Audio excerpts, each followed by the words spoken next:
চাঁপাইনবাবগঞ্জের গোমস্তাপুর উপজেলা স্বাস্থ্য কমপ্লেক্সে দুদকের অভিযান। বিস্তারিত দেখুন প্রতিনিধি মনোয়ার হোসেন রুবেলের পাঠানো তথ্য ও ভিডিওতে।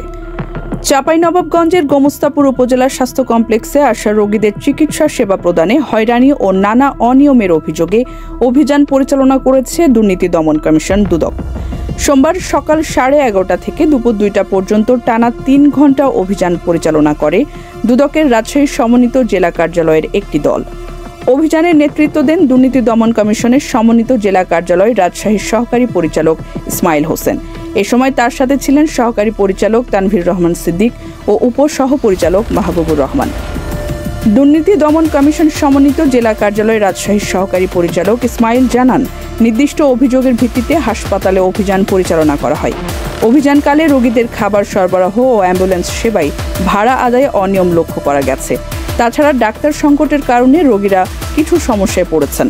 সকল তথ্য কর্তৃপক্ষের কাছে প্রেরণের পর প্রয়োজনীয় ব্যবস্থা গ্রহণ করা হবে।